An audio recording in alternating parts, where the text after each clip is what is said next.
sous le crépuscule glacial de l'Alaska, où les forêts enneigées s'étendent à l'infini et le vent siffle à travers les pins comme un murmure chargé de secrets, une tragédie a pris racine.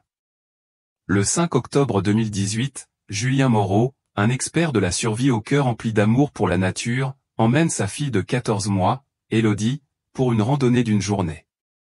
Ils promettent de revenir avant 19 h, mais l'heure passe, laissant Claire, épouse et mère, serrer une tasse de café noir refroidi dans une chambre d'hôtel austère. Qu'est-ce qui a pu faire disparaître un père dévoué et son enfant sans laisser de traces? 9 mois plus tard, une découverte troublante ébranle le silence de l'Alaska, révélant une histoire de tromperie, de justice et d'amour éternel. Si vous découvrez notre chaîne, abonnez-vous et activez la cloche pour plonger dans ces mystères captivants.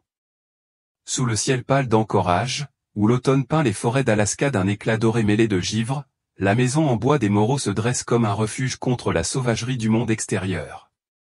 À l'intérieur, les flammes dansent doucement dans l'âtre, projetant des ombres vacillantes sur les murs ornés de photographies encadrées, un sourire partagé, un regard complice, une famille unie par un amour profond et silencieux. Julien Moreau, 34 ans, traverse le salon avec une aisance naturelle, son pas léger trahissant une confiance forgée par des années d'exploration dans la nature indomptée. Ses cheveux bruns, légèrement ébouriffés, encadrent un visage où brille une lueur d'enthousiasme presque enfantin, celle d'un homme qui lit les forêts comme un prêtre lit les Écritures. Ses yeux, d'un brun profond, pétillent d'une foi inébranlable en la beauté du monde sauvage. Expert en survie, il a gravi des sommets, traversé des rivières gelées, et enseigné à d'autres comment défier la solitude des grands espaces.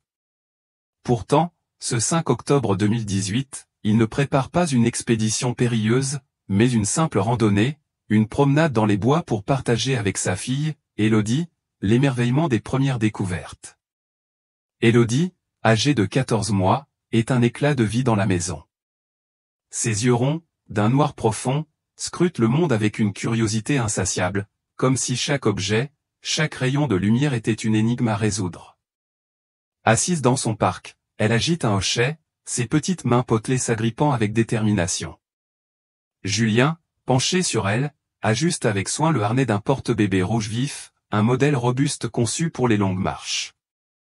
Il murmure des mots doux, sa voix grave et apaisante résonnant comme une berceuse.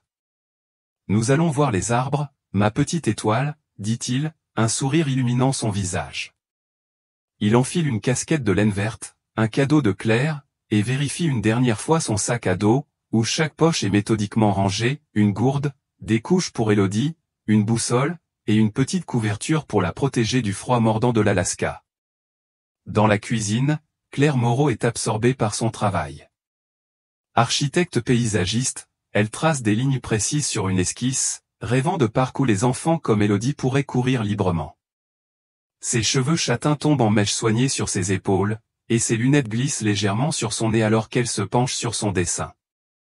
À 32 ans, Claire est une femme méthodique, dont la rigueur dans son métier contraste avec la tendresse qu'elle porte à sa famille. Elle lève les yeux lorsque Julien entre, Élodie nichée contre son torse. « Soyez prudent, » dit-elle, sa voix teintée d'une affection mêlée d'une pointe d'inquiétude.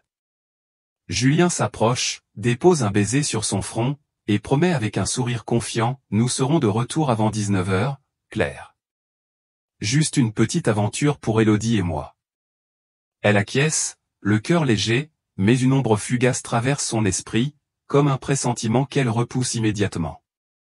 La maison des Moreau, avec son odeur de bois brûlé et de café noir fraîchement préparé, incarne cette chaleur française que Claire a soigneusement cultivée, même à des milliers de kilomètres de son pays natal.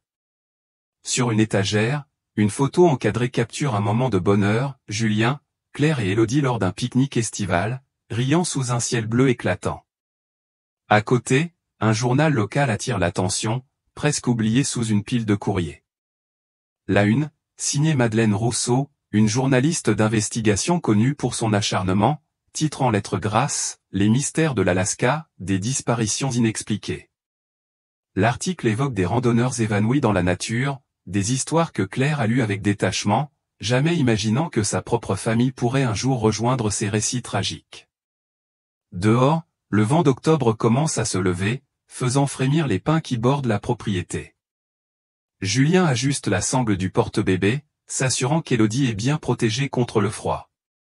Il vérifie une dernière fois sa carte topographique, un rituel qu'il accomplit avec une précision presque religieuse.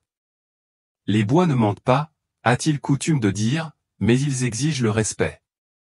Élodie gazouille, ses petites mains s'agitant comme pour saluer les arbres au loin. Claire les regarde s'éloigner depuis le seuil de la porte, la silhouette de Julien se fondant peu à peu dans la brume matinale. Elle referme la porte, ignorant que ce moment marquerait le début d'une attente qui allait briser son monde. Pourtant, dans cette matinée paisible, rien ne semble présager la tempête à venir.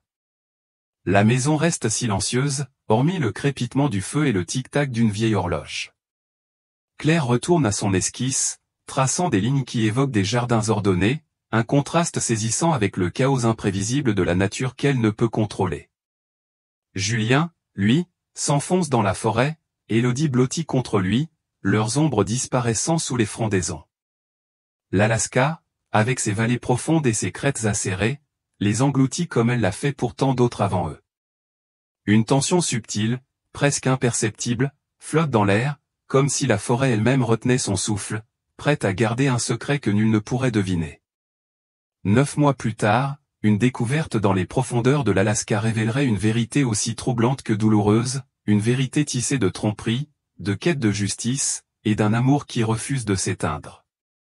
Dans la pénombre d'une chambre d'hôtel modeste, à quelques kilomètres des forêts enneigées d'Alaska, Claire Moreau est assise sur le bord d'un lit, les doigts crispés autour de son téléphone.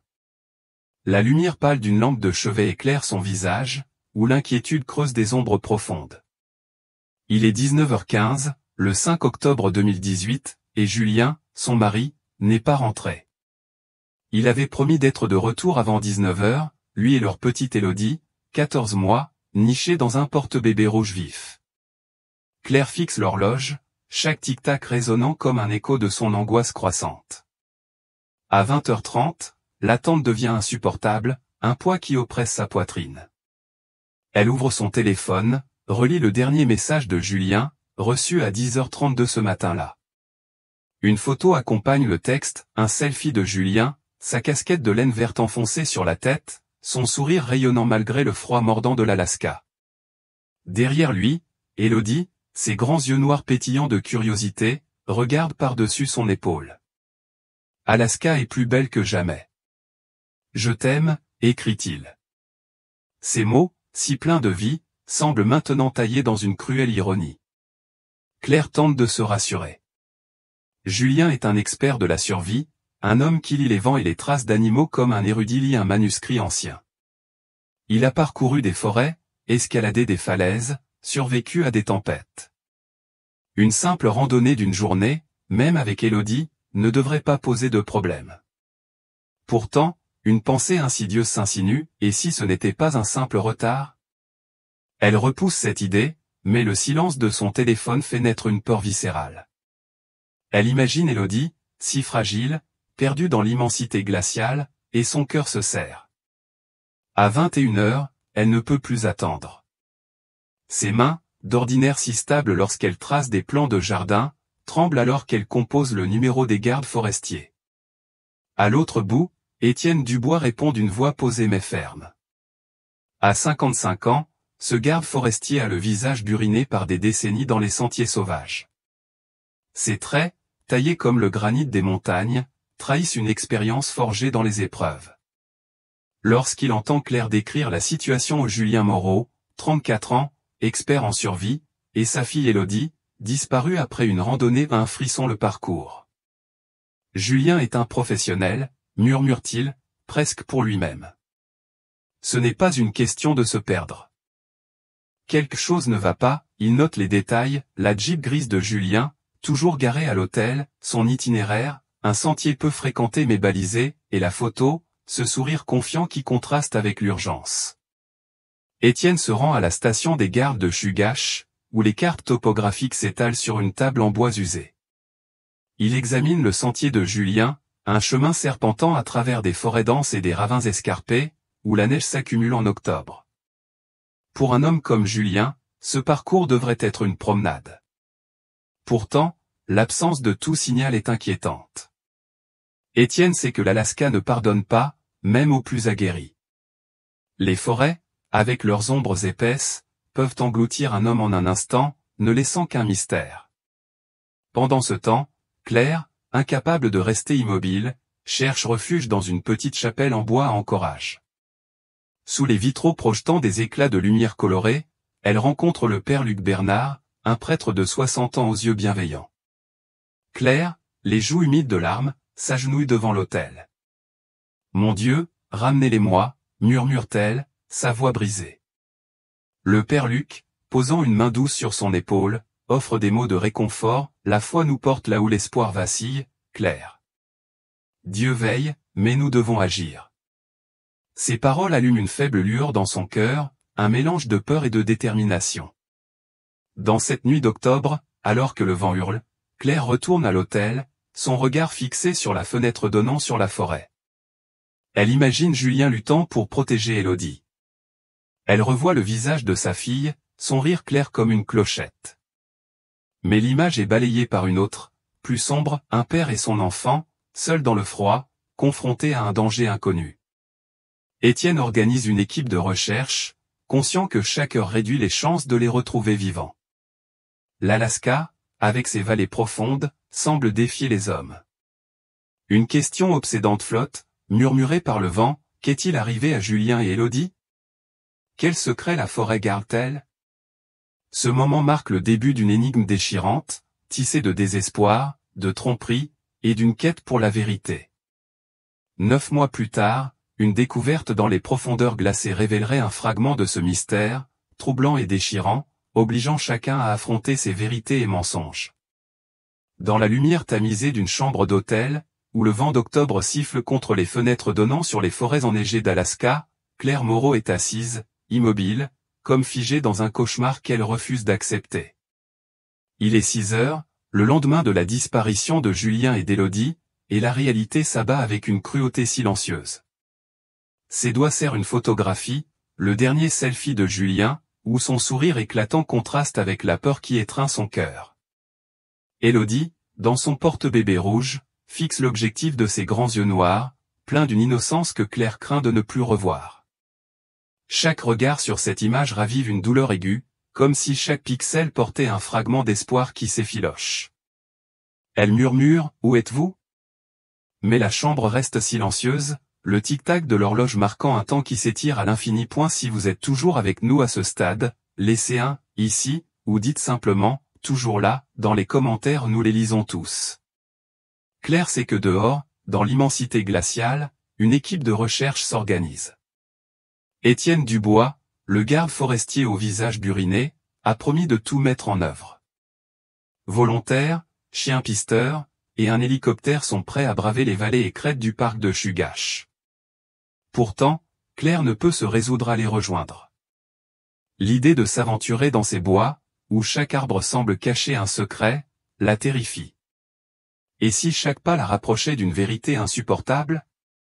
Et si Julien, cet homme qu'elle aime, ce père dévoué, était perdu à jamais?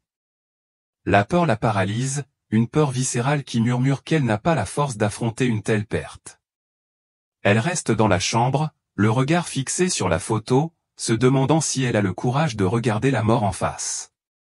Cette hésitation est une lutte intérieure, un conflit entre l'espoir fragile et le désespoir qui menace de l'engloutir. Claire, architecte paysagiste, dessine des jardins où chaque plante a sa place. Mais ici, face à l'inconnu, elle se sent impuissante. Elle imagine Julien luttant pour protéger Élodie dans le froid. Elle revoit le rire de sa fille, clair comme une clochette, et se demande si elle l'entendra à nouveau.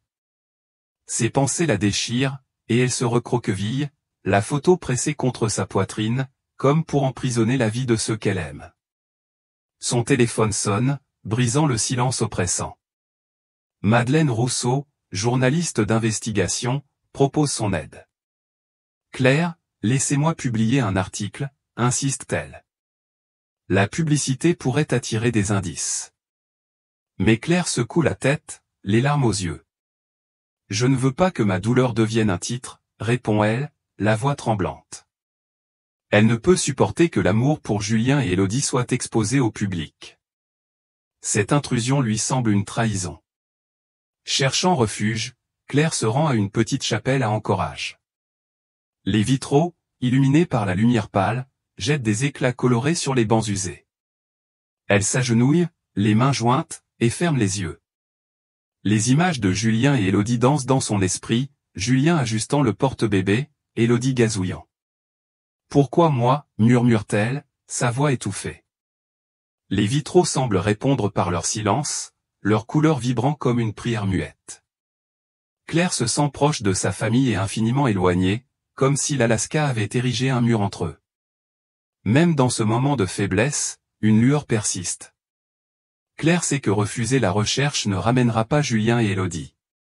Elle pense à la promesse de Julien, nous serons de retour avant 19h, et à leur amour. Mais pour l'instant, elle reste immobile, incapable d'agir. La forêt, avec ses ombres profondes, semble défier son courage. Chaque craquement du plancher, chaque souffle de vent, lui rappelle que le temps presse, que chaque minute éloigne un miracle. Cette lutte de Claire reflète une vérité universelle, la peur de perdre ceux qu'on aime peut être aussi paralysante que la perte elle-même. Mais l'Alaska, avec sa beauté cruelle, ne lui laissera pas le choix. Bientôt, une force plus grande que sa peur la poussera à agir, à chercher la vérité. Pour l'instant, elle reste dans l'ombre de l'incertitude, son cœur suspendu entre espoir et désespoir, tandis que la forêt garde son silence. Dans la pénombre de la petite chapelle en bois à la périphérie d'Anchorage, où les vitraux jettent des éclats de lumière colorés sur les bancs usés, Claire Moreau est agenouillée, les mains jointes, le cœur lourd d'une angoisse qui consume son souffle. La disparition de Julien et d'Élodie, il y a 2 jours, le 5 octobre 2018, a transformé son monde en un labyrinthe d'incertitudes. Les images de son mari, avec sa casquette verte et son sourire confiant, et de sa fille, ses grands yeux noirs pétillants dans le porte-bébé rouge, hantent son esprit. Elle serre la photographie du dernier selfie de Julien, un fragile talisman qui lui rappelle ce qu'elle risque de perdre. Ses lèvres murmurent une prière, mais les mots s'effacent dans le silence sacré, comme si l'Alaska refusait de répondre. Une présence bienveillante s'approche, celle du père Luc Bernard, un prêtre de 60 ans aux yeux doux. Le père Luc s'assied à côté de Claire, sa voix basse et apaisante rompant le silence. Claire, la justice et l'amour sont des flammes que même les forêts les plus sombres ne peuvent éteindre. Cherchez Élodie.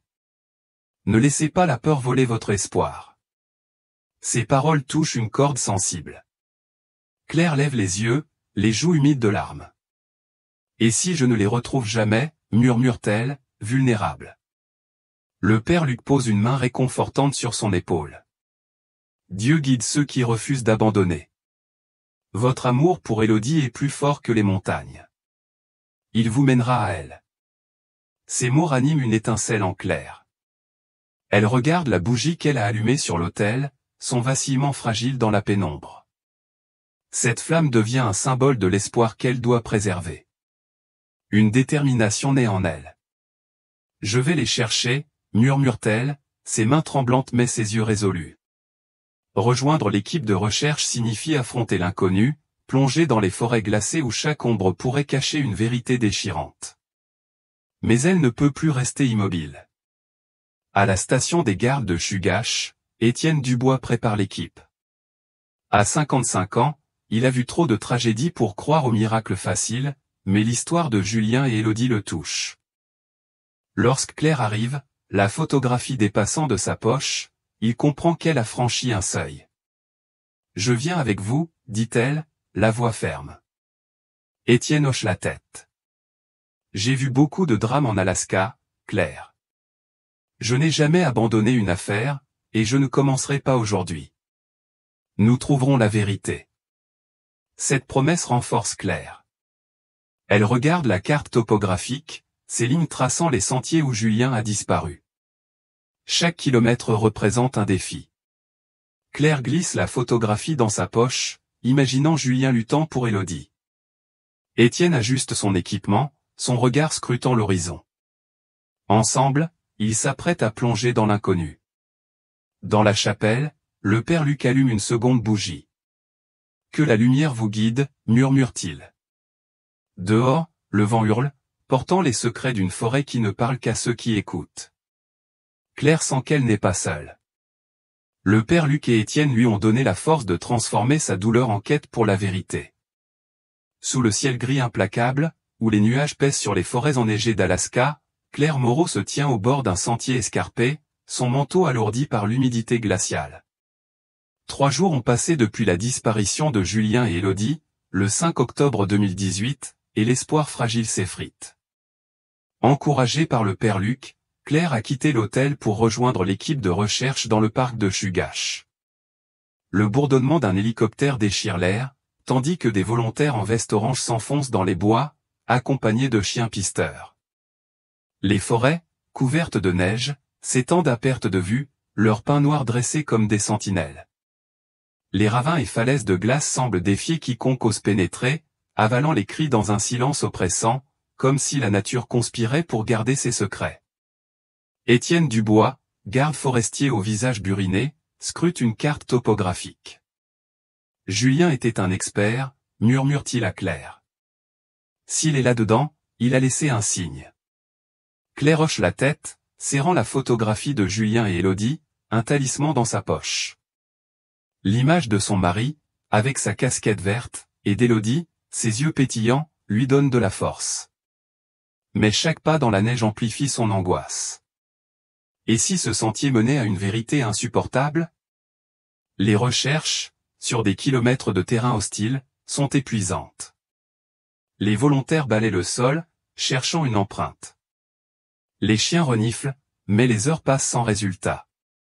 Au 4e jour, un volontaire brandit une boussole ancienne, en laiton, verre brisé, aiguille figée. Ça pourrait être à lui, s'exclame-t-il.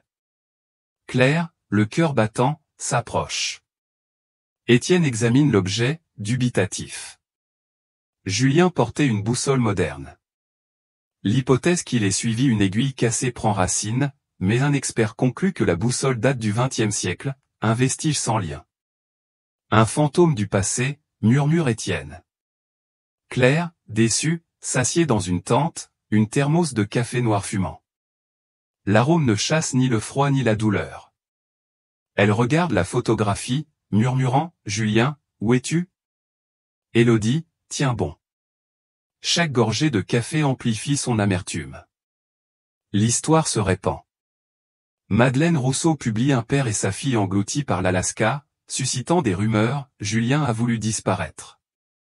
À Anchorage, on murmure qu'un homme comme lui ne se perd pas. Furieuse, Claire confronte Madeleine. Ils ne connaissent pas Julien. Il vivait pour Élodie. Madeleine hoche la tête. La vérité a besoin de lumière, même si elle brûle. Dans la tente, Claire sent une détermination monter. La déception de la boussole n'a pas éteint sa volonté. Elle regarde la carte, chaque kilomètre une chance de retrouver sa famille. Elle pense à Élodie, à son rire, à Julien, qui aurait tout donné. L'Alaska défie leur quête, mais Claire refuse de céder. Chaque pas est un acte de foi. Alors que le soleil décline, l'équipe poursuit, ignorant que les réponses sont loin, enfouies dans les ombres. La forêt garde ses secrets, mais Claire est prête à les défier. Quel mystère se cache dans ces bois, quelle vérité attend d'être révélée? 9 mois ont passé depuis ce funeste 5 octobre 2018, où Julien Moreau et sa petite Élodie, 14 mois, ont disparu dans les forêts enneigées d'Alaska. L'hiver a cédé à un printemps glacial, et l'espoir, jadis une flamme dans le cœur de Claire Moreau, s'est presque éteint. En juillet 2019, dans une vallée reculée du parc de Chugach, une lueur perce l'obscurité. Nicolas Lefebvre et Camille Dubois, étudiants en géologie à l'université d'Anchorage, arpentent les pentes, leur marteau tintant contre le granit gelé. Sous un ciel gris, Camille s'arrête, attirée par une tache dans un ravin. Un porte-bébé rouge vif brille, coincé entre des rochers, comme un cri silencieux. « Nicolas, viens voir » s'exclame-t-elle, la voix tremblante. Nicolas s'approche, ses bottes crissant, et ils extraient l'objet, son tissu intact, sa couleur rouge insolente. Camille reconnaît le porte-bébé des articles sur Élodie. il le transporte à la station des gardes, où Étienne Dubois, vétéran buriné, l'accueille avec méfiance et espoir. En voyant le rouge éclatant, il reconnaît celui de la photographie de Claire, le selfie de Julien et Élodie. Claire arrive, ses joues pâles marquées par l'insomnie. En touchant le tissu, elle vacille. C'est le leur, murmure-t-elle, partagé entre soulagement et terreur. Comment cet objet, si préservé, est-il arrivé là, 9 mois après? Étienne fait appel à la docteure Sophie Laurent, scientifique médico-légale. Dans un laboratoire au néon froid, Sophie examine le porte-bébé. Ce rouge est trop vif, les fibres trop intactes, observe-t-elle. Analysant boue et pollen, elle conclut, il a été protégé, peut-être dans une grotte, jusqu'à ce qu'une tempête de janvier 2019 le déplace. Cette révélation ouvre une nouvelle piste, le porte-bébé n'a pas été abandonné là où Julien et Élodie ont disparu. L'enquête s'enflamme, attirant Madeleine Rousseau, journaliste, son carnet rempli de notes. Ce porte-bébé est une clé, déclare-t-elle, ses yeux perçants. Elle s'assied avec Claire et Étienne, formant une alliance, Claire, portée par l'amour, Étienne, par le devoir, Madeleine, par la justice. Ils se préparent à explorer une nouvelle zone. Dans une tente, Nicolas et Camille partagent une baguette et du fromage, un écho français. Ce porte-bébé, c'est un message d'Élodie, non, murmure Camille. Nicolas hoche la tête. Leur jeunesse insuffle une énergie nouvelle. Pour Claire, cette découverte est une lueur, mais une angoisse nouvelle surgit. Où est Élodie? Julien a-t-il laissé cet objet comme un signe? Elle serre la photographie, talisman contre le désespoir. La forêt défie leur quête, mais l'Alliance refuse de céder. Où mène ce porte-bébé? Quelle vérité attend dans l'Alaska glacé? Dans l'obscurité oppressante de la vallée des ombres, où les pins noirs se dressent comme des gardiens silencieux et la glace scintille sur les parois abruptes, l'équipe de recherche avance avec une prudence presque religieuse. 9 mois après la disparition de Julien Moreau et d'Élodie, en juillet 2019, Claire Moreau, Étienne Dubois, Madeleine Rousseau, Nicolas Lefebvre et Camille Dubois s'enfoncent dans un territoire évité même par les locaux. La découverte du porte-bébé rouge, intact, a ravivé l'espoir et l'angoisse, quelque chose, ou quelqu'un, l'a déplacé, et la vérité semble tapie dans les ombres. Le vent, chargé de flocons, murmure des secrets que la forêt refuse de révéler.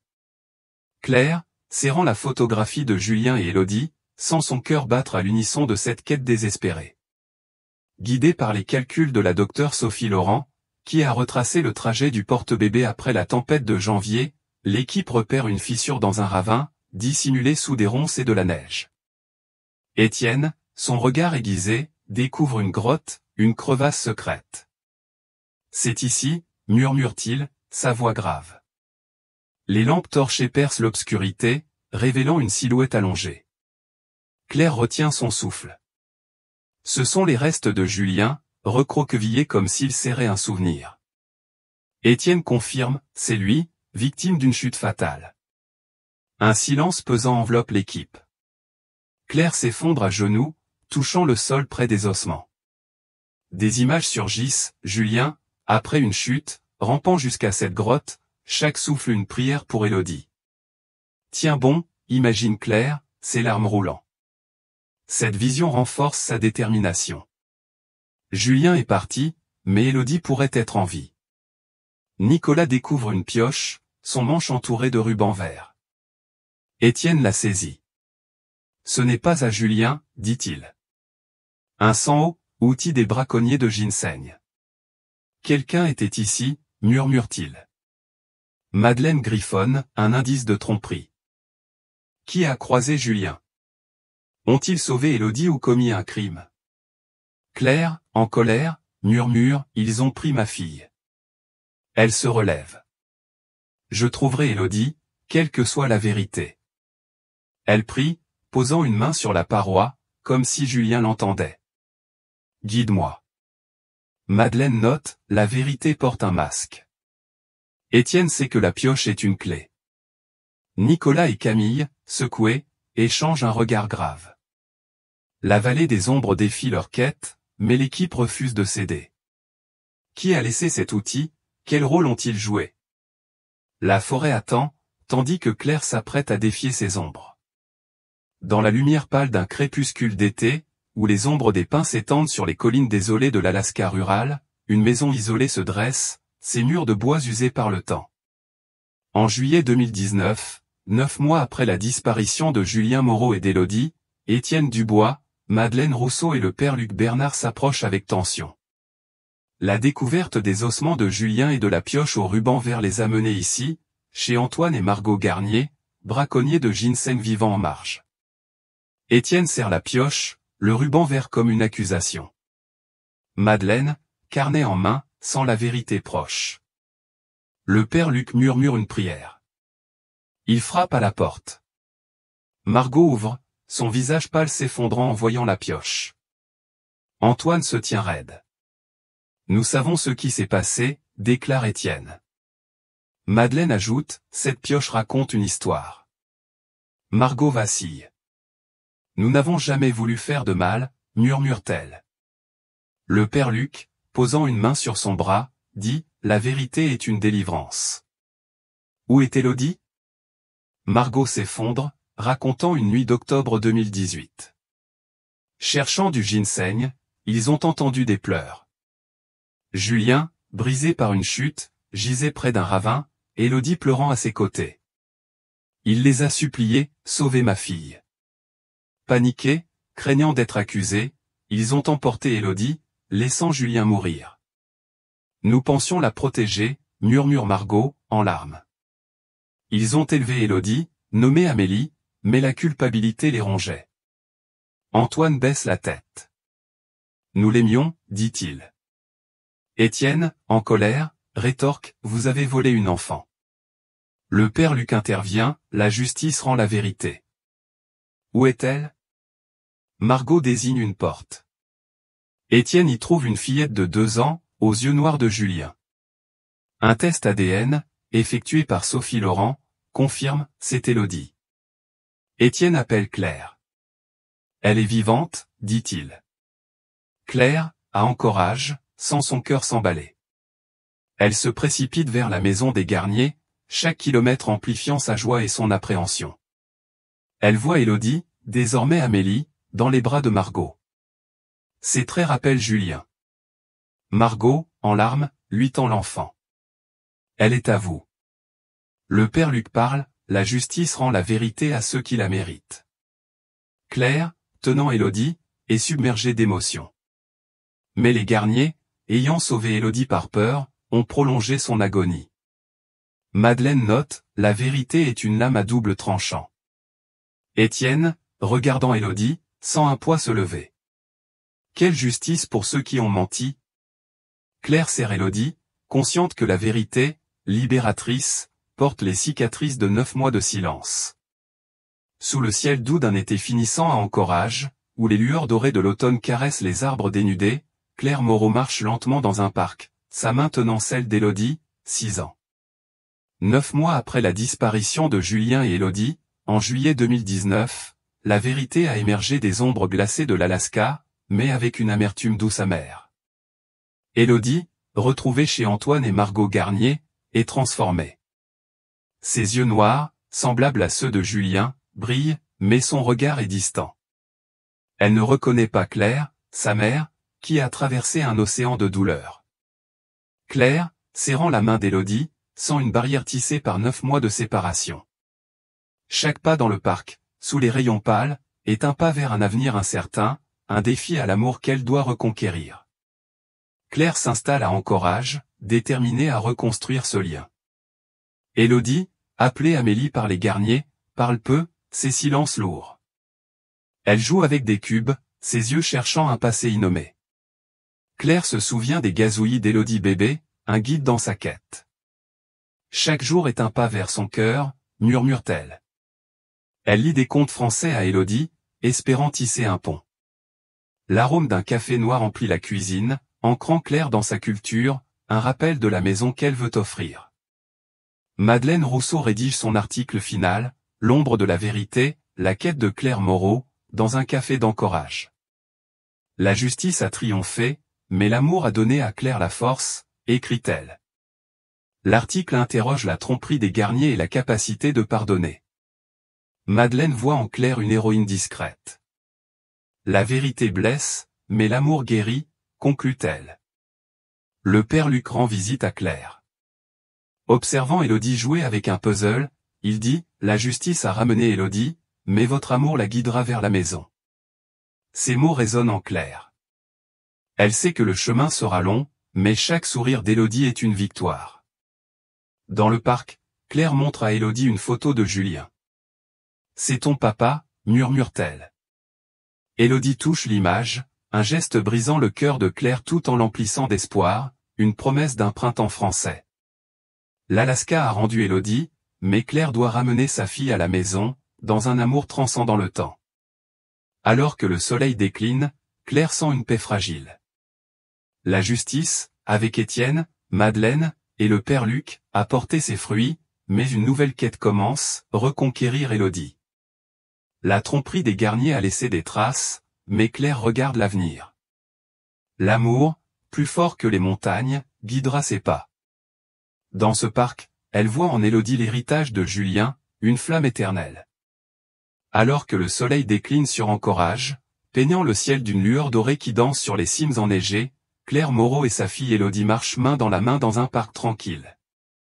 9 mois après la disparition tragique de Julien et d'Élodie, la vérité a émergé des ombres glacées de l'Alaska, révélant un chemin semé de tromperies, de douleurs et d'un amour indéfectible.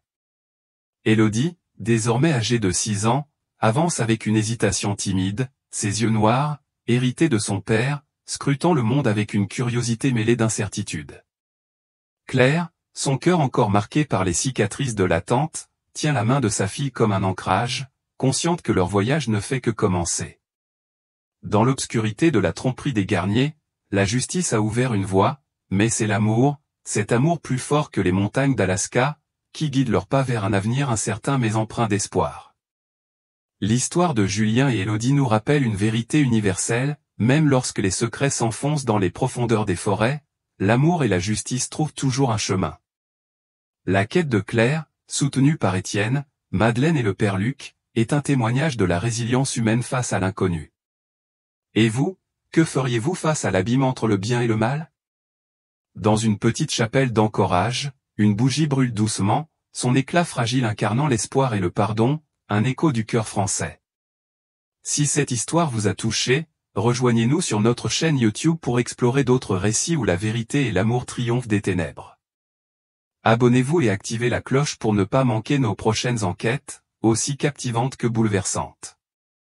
Si vous pensez que ces histoires méritent de l'attention, pas de la pitié, de la sensibilisation, pas de l'exploitation, alors aidez-nous à les raconter avec dignité.